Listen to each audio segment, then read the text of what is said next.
तेरे ही हुक्म से सांस मेरी रवां, तेरे इशारे से पैदा नजर में नक्श व निशा, तेरे ही दम से ज़बां पर ज़हूर लफ्ज़ व बयां, तेरी निगाहें करम ही से रग से शोलाए जा।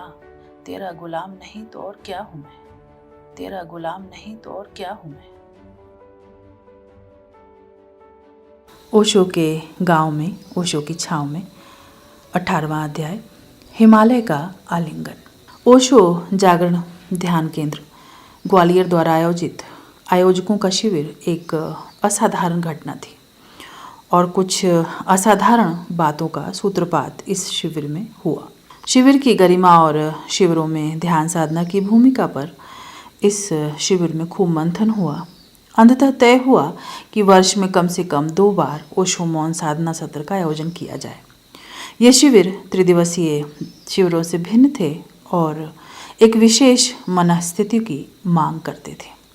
अनेक मित्र इस प्रयोग में उतरने हेतु तैयार हो गए, जैसे वे इसकी प्रतीक्षा ही कर रहे थे। मेडिटेशन इन माउंटेन्स नाम से एक टीम की रचना की गई, जिसमें दिल्ली, ग्वालियर, बनारस, बरौनी, करनाल आदि के मित्रों से आर्थिक सहयोग लिया जाना था। इस टीम का कार्य हिमालय में स्थान ढूंढकर वहां मौन सत्रों का आयोजन करना था। प्रथम सत्र नवंबर 2001 में हरिद्वार में गंगा किनारे आयोजित किया गया, आनंदोत्सव आश्रम में। इसके बाद तो 5 दिवसीय मौन सत्रों की बाढ़ सी आ गई। प्राकृतिक, सुंदर व शांत स्थलों पर इस तरह के अनेकानेक शिविर आयोजित किए गए। धम्मपद पर बुद्ध के एक सूत्र की व्याख्या करते हुए ओशो ने कहा है, एकांत ध्यान की भूमिका है और प्रकृति सानिध्य ध्यान में सहयोगी है। बस इसी सूत्र को आधार बनाकर प्राकृतिक स्थलों पर, नदी किनारे, पहाड़ों, जंगलों के बीच स्थान खोजे जाने के महत उपक्रम आरंभ हो गए। गंगोत्री, धराली, उत्तरकाशी, हरिद्वार, बनारस, बरौनी, हिमाचल प्रदेश, मध्य प्रदेश, राजस्थान आदि स्थानों पर इस प्रकार के मौन आयोजित किए गए।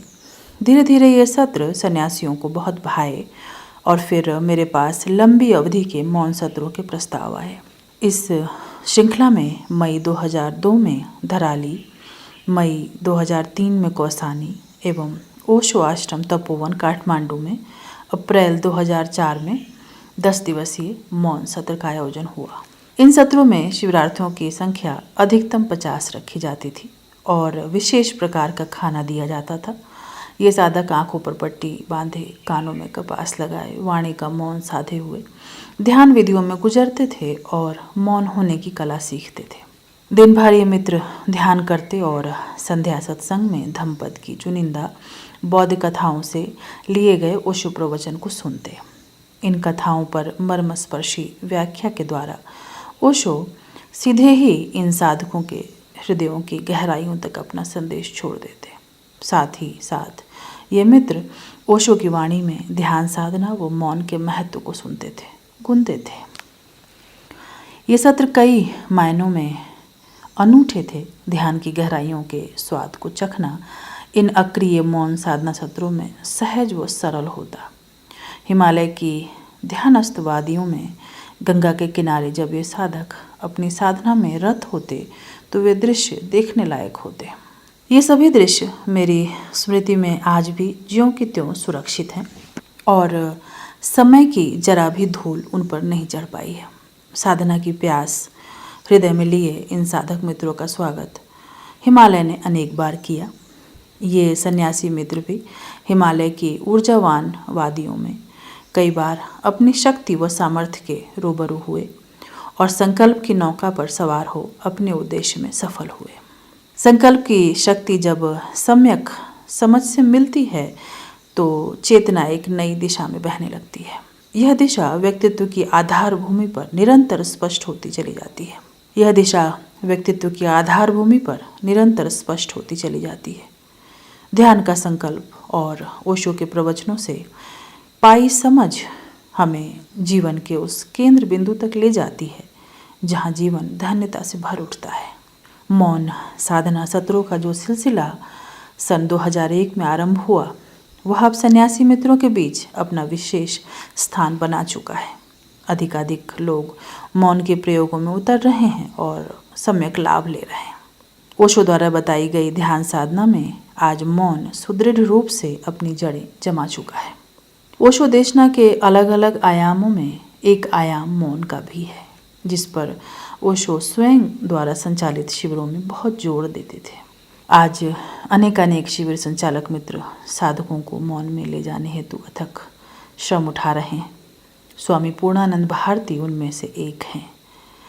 यह भी एक मीठा संयोग रहा कि हरिद्वार में आयोजित प्रथम मौन साधना सत्र के बाद मेरी उनसे प्रथम भेंट हुई थी और उन्होंने भी इस प्रयास पर प्रसन्नता दिखाई थी। मुझे भी हार्दिक प्रसन्नता है कि साधक मित्रों ने मौन के महत्व को समझा है और उसे अपने जीवन प्रयोगों में शामिल किया है। मौन की आधार भूमि पर ध्यान प्रयोग और नए रंगों में खिल उठेंगे, यह मेरा दृढ़ विश्वास है। मैं तुम्हारी मौन करुणा का सहारा चाहता हूँ। जानता हूँ इस जगत में फूल की है आयु कितनी और यौवन की उभरती सांस में है वायु कितनी, इसलिए आकाश का विस्तार सारा चाहता हूँ। मैं तुम्हारी मौन करुणा का सहारा चाहता हूँ। प्रश्न चिन्हों में उठी हैं भाग्य सागर की हिलोरें, आंसुओं से रहित होगी क्या नयन के निमित्त कोरे। जो तुम्हें कर दे द्रवित वह अश्रुधारा चाहता हूँ। मैं तुम्हारी मौन करुणा का सहारा चाहता हूँ। जोड़कर कण कण कृपण आकाश ने तारे सजाए, जो कि उज्ज्वल हैं सही पर क्या किसी के काम आए। प्राण मैं तो एक मार्गदर्शक एक तारा चाहता हूँ। मैं तुम्हारी मौन करुणा का सहारा चाहता हूँ। यह उठा कैसे प्रभंजन जुड़ गई जैसे दिशाएं, एक तरनी एक नाविक और कितनी आपदाएं। क्या कहूँ मझधार में ही मैं किनारा चाहता हूँ। मैं तुम्हारी मौन करुणा का सहारा चाहता हूँ। मैं तुम्हारी मौन करुणा का सहारा चाहता हूँ। जो घर 12 आपनों से आज का पत्र। शुभाशीष। कब तक समझती रहोगी। समझ मस्तिष्क की है और जीना जीवन है। समझ कभी हाँ में ले जाती है, कभी ना में। अपने अनुभव और होश से देखने पर वह दिखाई पड़ेगा जो है। अपने आवेग और आवेश को साक्षी होने की दिशा में जितनी यात्रा होती जाएगी, सब कुछ साफ होता जाएगा। एक ही साथ अनेक ओर से आ रहे दबावों के चक्रवात में घूमना नहीं है। तुम निश्चेष्ट शांत हो जाओ और समय को चूसना प्रारंभ करो। क्रम में सब कुछ निष्पादित होता जाएगा। समझ रही हो। कब तक समझती रहोगी। तुम्हारा स्वामी आनंद वैराग्य।